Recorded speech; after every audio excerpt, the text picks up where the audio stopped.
청취자 여러분, 구독과 좋아요 한 번씩 부탁드립니다. 한부엉이의 무서운 이야기 지금 시작합니다. 제가 고등학교 2학년에 전학간 고덕면에서 있었던 일입니다. 여름방학 때였습니다. 저는 친구들과 함께 지리산 자락에 있는 용소골이라는 곳에 놀러 갔습니다. 그런데 그 지방에 사는 사람이 그러더군요. 용소골의 유래는 9마리의 용이 승천을 하려 했으나 4마리의 용만 승천하였고 나머지 5마리는 승천을 실패해서 이무기가 되었다는 이야기였습니다. 그 이무기가 살고 있는 곳은 지금 물 웅덩이가 되었다고 들었습니다. 저는 그런 쪽에 관심이 많아서 학교 동아리도 다니고 있었습니다. 그래서 저는 그 용소를 찾아가 보았습니다. 사람들이 절대 가지 말라는 용소를 말입니다. 계곡을 따라서 쭉 가다 보니 하나의 물웅덩이를 발견하게 되었습니다. 그런데 그 깊이가 가늠이 되지 않더군요. 물속이 엄청 시퍼랬습니다. 가다가 그 지역 주민을 만나게 되었습니다. 그 지역 주민이 말하기를 다른 용소는 괜찮지만 3번째 용소는 가지 말라고. 거기에 가도 지금은 폐쇄되어 있다고 하더군요. 저는 궁금증이 더욱 거세져 3번째 용소를 가기로 했습니다.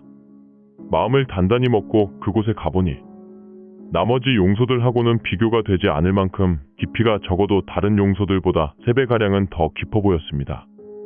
저는 거기서 이상하게도 음산한 기운을 느낄 수 있었습니다. 참고로 저희 어머니는 지금 신을 모시는 사람, 즉 무당이었기 때문에 딸인 저 역시 저의 의사와는 달리 그런 능력을 조금은 가지고 있었기에 음산하고 어두운 기운을 느낄 수 있었습니다. 하지만 다른 때와는 비교도 할 수 없을 만큼의 기운에 제 몸은 이미 덜덜 떨고 있었습니다. 전 더 이상 그곳에 서 있을 수조차 없게 되어 숙소로 뛰어갔습니다.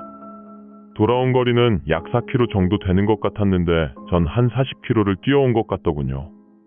다행히 제 몸의 떨림은 사라지고 숙소에는 무사히 돌아올 수 있었습니다. 친구들에게 그 이야기를 해주었더니 자기들도 한번 가보고 싶다고 하더군요. 그래서 제가 겪은 일도 있고 해서 친구들을 말렸습니다. 사람들의 호기심이란 끝이 없기에 제 입에서 나온 말을 도로 주워 담고 싶은 심정이었습니다. 어르고 달래고 겁도 줘봤지만 제 친구들은 까딱도 하지 않았습니다. 하는 수 없이 제 친구들을 그곳에 데려다 주기로 약속을 하고 말았습니다. 어차피 그날은 밤이 깊어서 그 다음날 아침에 떠나기로 했습니다. 다음날 아침이었습니다.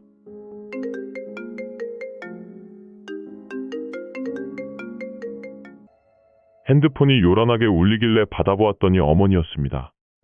전화기 반대편에서 들려오는 어머니의 음성은 상당히 긴장되어 있었습니다. 그리고 어머니께서 하시는 말씀은 제게 적지 않은 충격을 주셨습니다. 오늘은 물가에 절대로 가지 말아라. 어머니께서 왜 그러시는지 이미 전 알고 있었지만 혹시나 하는 마음에 제가 왜 그러시냐고 여쭈어 보았습니다. 어머니께서는 제가 이상한 기분을 느낀 그날 초저녁에 꿈을 하나 꾸셨는데 꿈에 네가 뱀꼬리에 발목이 잡혀 어디론가 끌려 들어가는데 끌려가는 곳이 온통 새파란색이었어. 꿈에서 깨고 보니 그곳이 물속인 것 같다. 오늘은 제발 부탁이니 물가에는 절대로 무슨 일이 있어도 가지 마. 그 말을 들은 저는 왠지 꺼림직해서 안 가기로 마음을 고쳐먹었습니다. 어릴 때부터 어머니께서 하지 말라고 하셨던 일을 했을 때는 정말 제게 커다란 위험을 가져다 주었던 걸 잘 알고 있었기에 하는 수 없이 친구들만 보내기로 했습니다. 그러나 친구들이 떠난 지 30분 정도 지났을까? 전 이상한 기분에 휩싸이게 되었습니다. 너무도 불안한 또는 어디서 오는지 모를 심한 공포감. 생각이 거기까지 미치자 전 핸드폰으로 친구들에게 전화를 해보았지만 고객님의 전화기가 꺼져 있어 삐 소리 이후 음성 사sam으로 연결됩니다. 아니나 다를까 친구들은 하나같이 전화를 받지 않았습니다. 그래서 전하는 수 없이 어머니께 전화를 걸어 자초지종을 말씀드리고 어떻게 해야 할지 몰라 어머니께 상의를 드렸습니다. 그러자 어머니가 지푸라기와 하얀 백지를 준비하라고 하시길래 준비를 하고 그 다음엔 어떻게 해야 하는지 여쭤보았더니 중지를 바늘로 찔러 하얀 백지 위에 귀인 천하상지 라고 쓰라고 하시더군요. 참고로 저는 한문을 하나도 모릅니다. 그런데 너무도 신기하게 그 순간 저는 누군가에 이끌리듯이 그 한문을 써내려갔습니다. 그리고 어머니께서는 저에게 이런 말씀을 하셨습니다.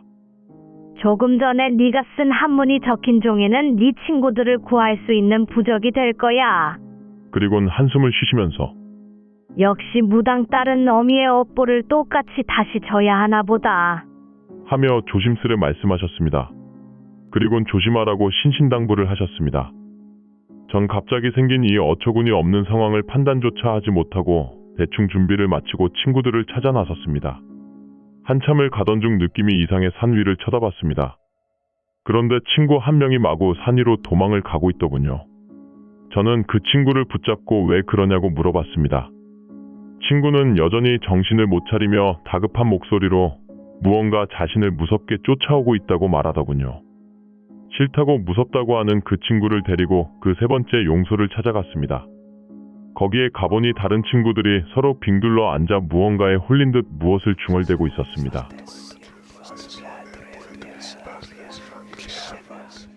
저는 그 광경에 넋을 놓고 있다가 갑자기 어머니께서 하신 말씀이 생각나 정신을 차리고 준비해 간지푸라기에 불을 붙여 친구들이 빙둘러 앉은 빈 공간에 놓았습니다.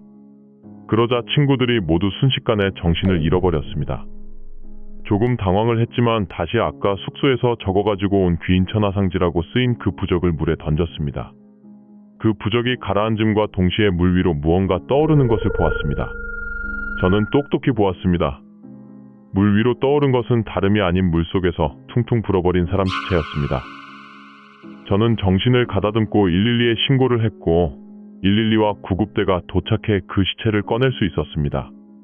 모든 일이 마무리가 되고 그제서야 정신을 차리자 그 마을 주민이 제게 말해주더군요. 3달 전에 물놀이 나간다던 애였는데 이렇게 되어 있을 줄을 몰랐네. 아침에 나간 내가 들어오지 않아서 모두 그 아이가 가출을 한 줄 알았지. 그 끔찍한 여름이 지나고 나서 저는 많이 변해 있었습니다. 어머니께서 하는 일을 내심 좋지 않은 시선으로 바라보던 저였는데 지금은 어머니를 스승으로 모시고 무당이 되기 위해서 열심히 준비 중입니다. 일주일 후에는 신내림굿이란 걸 받고 전 독립하려 합니다. 이제 정말 무당의 길로 들어서는 것입니다.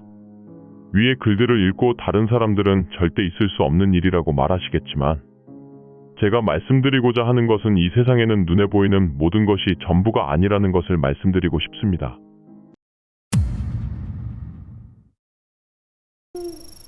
이번 이야기 재밌게 들으셨나요? 구독과 좋아요 눌러주시면 앞으로도 더 흥미로운 이야기를 준비하겠습니다. 제 영상을 시청해주신 분들 행복한 하루 되시길 바랍니다. 감사합니다.